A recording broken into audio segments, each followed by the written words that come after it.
Ballard is a rising star in the Australian comedy scene and host of We'll Just Tell Your Mother We Ate It All, a podcast entirely dedicated to teen sex comedies. She's making her TV debut with us tonight. Please welcome the very funny Rose Piper.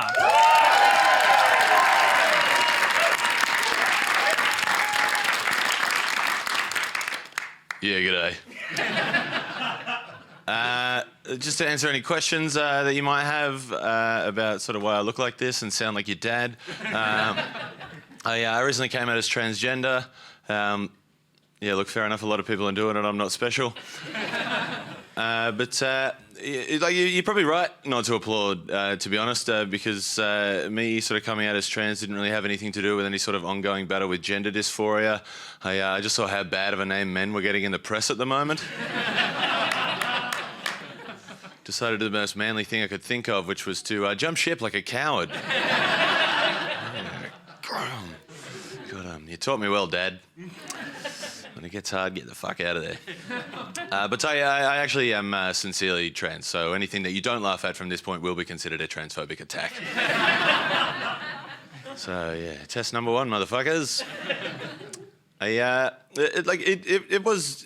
It is weird growing up as trans. I think it can be difficult to sort of come to terms with gender dysphoria. I remember I was sitting there one day with a bunch of male friends, and one of them made that joke that a lot of guys will make when they're young. It's like, oh, I just think I'm a lesbian trapped in a man's body. And they all laughed, and I just sat there silently realising no one had ever summed up my experience with such brevity and clarity before. It's like, oh, that's it.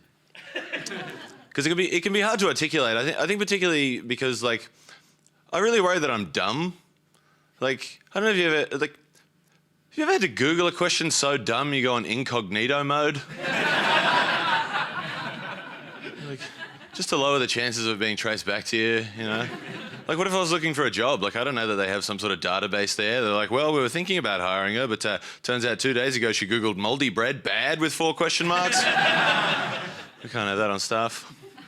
It's no good. But I don't know. I'm trying to be less negative. Which is a bad start because I probably should have said more positive.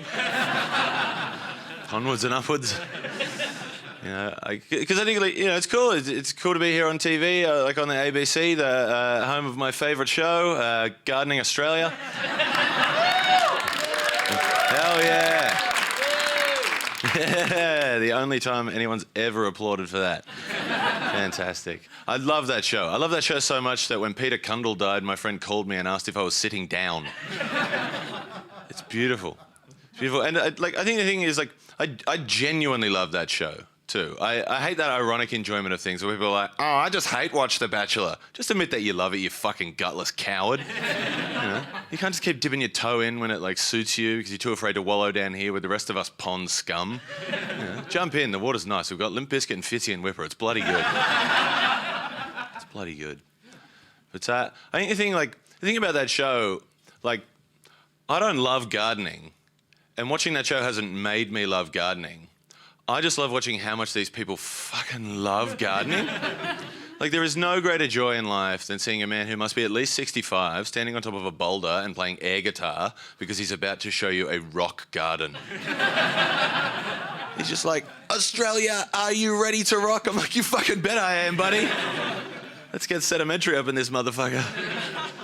Because I think in this, like, modern political climate where we're always offending each other all the time, like, Gardening Australia is kind of just a tonic because it's just so delightfully saccharine. You know, like, the kind of conversations they have on this show are like, so, mate, how do you get such wonderful colour in your garden? It's like, well, if you just go down the nursery once a month and buy planting flower, then you'll have flowering in your garden all year round. Yeah. And instead of the one guy looking at the other guy and being like, man, that's the most boring thing I've ever fucking heard in my life. He's genuinely taken aback, like, oh, that is brilliant. Absolutely brilliant. Like, all this guy has said to him is, like, you know, consistent placement of colour in your garden means it will remain that way. This guy's damn near lost his breath. Like, if that doesn't warm your heart, you need to check it into NASA for their research into black holes. It's beautiful. Because, like, these people get so caught up in their little world of gardening that they, like, lose touch with reality. There was one woman on there, she said, you know, people often ask me, what's the best way to grow an attractive climber over a trellis or a fence that is in a sunny spot and is also drought resistant? I was like, really?